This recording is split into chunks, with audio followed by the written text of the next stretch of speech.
Today I got a camera crew with me. This is my my new helper here, and she's going to be doing the video work, helping making me look good. We'll see. What's your name? Eliza. Here, say it real loud. Eliza. You happy to be in the shop today? Mm-hmm. You ready to get on the other side of the camera? Yes. Okay, so today we're going to go through how I would build a 40-pin 3406 cat. I got two goals. One, I want this engine to last for 1,000,000 miles. Two, I want it to have plenty of power. I'm not building a race truck, but I want something that's going to be in excess of 600 horse, say maybe 650 horse. And we can do this pretty easily with just knowing which particular parts to change, and we can still have a really good high quality engine that's going to last a long time. So the first thing that we're going to change out, and I'm going to include part numbers for all this as I go along, but the first thing I change out is the fuel pressure pump. We want to put a pump off of a SDP engine on it. That's going to increase the fuel pressure by about 30 psi. And just don't push out that much more power out of the engine. Then the next thing we're going to do is we're going to put a marine cam in it. That marine cam probably runs about $1,500 nowadays, roughly. They used to be half that, or two-thirds that, but everything's going up in price. We're going to put a fire-ringed head on it. Either if you have a local machine shop that can do that for you, you're lucky. Not very many people can do that. We've got one near us that's doing it for about $1,000. I can have it done to a cat head. If you don't have that available to you, I got another option for you. The APC, it's American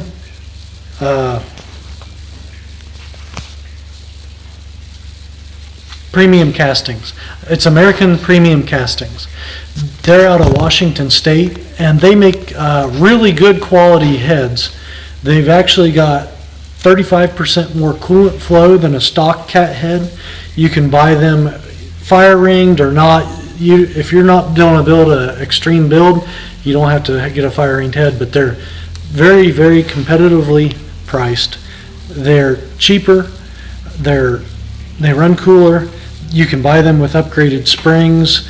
They got several stages that you can choose from. So let's buy an APC head that's been fire ringed, and then as we're building the engine, we want to set that liner protrusion to 3.5 to 4 thousandths of an inch protrusion. If you do it at 6, like you would on a head that wasn't O-ringed, you stand the chance of cracking a liner. So we kind of dial that protrusion back just a little bit. If you do go with APC heads, those things do run extra cool. So we're going to put just normal Caterpillar thermostats in the head on the head if it's got the APC head. If you got a stock cat head, we're going to put Cummins thermostats in it. They open about 10 degrees earlier, and they make a significant difference on keeping the engine cool. Also, for the longevity of the engine and just a safety precaution, while we're doing this, we're going to upgrade the thermostat housing from a single thermostat that they had on the 40 pins to a dual thermostat that they started using on the 70-pin engines. That way, if you have a thermostat fail, you don't immediately cook your engine. Just a real wise safety precaution that you should add to any cat with a single thermostat. So while we're talking about the cooling system, the next upgrade that you need to do to protect your block is to upgrade the cooling to the back two cylinders. Cats are notorious for dropping liners on number 5 and 6. Pretty much everybody knows that, but cat really got a bad reputation for that with these old 40-pin ECMs. They the rear of the oil cooler enters the block at the middle here at number 4, and what they found was it left really good coolant flow in the first 4 cylinders of the engine, but these back 2 didn't get flow and they would run hot, and it ended up eventually dropping the liners. So this is the manifold for the back of the oil cooler for a normal 40-pin, and I'll show you what a 60-pin manifold looks like, but it goes all the way back here.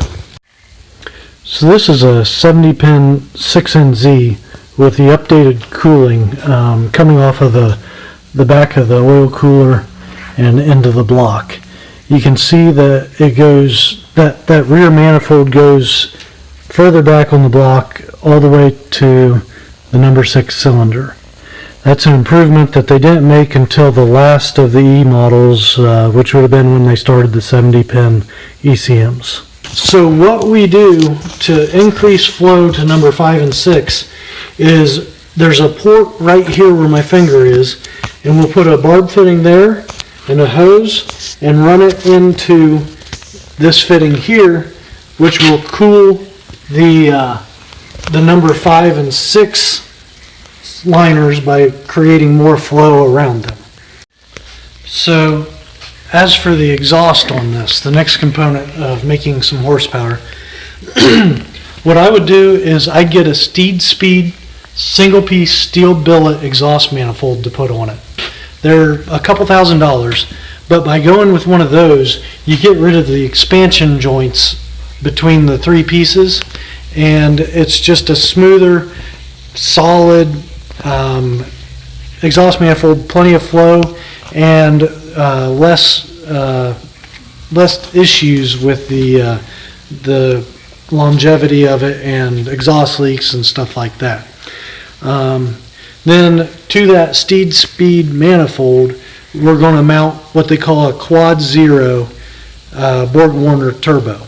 They call it that because the last 4 digits of the turbo is a 000. I'll put that part number in the description. That particular turbo is an excellent turbo from anything that's like 475 horse stock all the way up to probably 700 horse or so at least. That's a good universal turbo for most people. And then the final component that I would add to it to get horsepower out is I would get the ECM retuned to a factory cat file, because I think they do have the best programming overall. But you want to get a file for a 550 horse brake saver tune. A brake saver is a piece of equipment you don't see very often. If you're not familiar with it, you can look it up. But basically, it sucks up horsepower, probably roughly 50 horsepower. So if you put this tune on an engine that doesn't have a brake saver, it's like gaining an extra 50 horsepower out of the tune. So your 550 brake saver tune is more like a 600 horse tune. A lot of people ask at this point, well, what about injectors? Don't mess with injectors. Don't change them out. Do not get flowed injectors that have been drilled out or bored out. Don't do any of that. Your injectors are plenty big enough. Whether they're 57s or 58s, it doesn't matter. The tune will compensate for fuel. The marine cam, the pump will compensate for fuel. You don't need bigger injectors. Those bigger injectors create heat, and you don't need that. You'll get the power through the tune and through the other components. A couple other things that people should keep in mind while they're doing this. Definitely stick a new balancer on it. Especially on some of these old E models, they had the old style harmonic balancer that wasn't like a fluid-filled viscous dampener. It was actually a steel ring with a rubber insulator pressed onto a hub. Those things go bad, and when they do, you break crankshafts. And even so, it's good maintenance. Just anytime you rebuild your engine, put that dampener on it. You want it to last for 1,000,000 miles without breaking crankshafts. Another thing, if you're rebuilding an engine of this age, and especially if it started out as a lower horsepower engine, make sure you got the big flywheel on it. Some flywheels are only good for an 1860 clutch, and you're going to want to put a 2050 clutch behind this. So I'll show a picture of a flywheel in another, or later in the video, but the small flywheels that only handle an 1860 flywheel have an 8.5-inch opening in the center, and you need a bigger opening for the bigger flywheel. So you need, I think it's roughly about 10 inches in order to get that 2050 clutch mounted up to it. That's about it. If you got a 5EK, a 6TS, or a 1LW, follow these steps and you're going to have an engine that's hard to beat. Let me know what you think. Thanks. Okay. Your eyes are going everywhere, Eliza. Did you learn anything about building a Caterpillar engine?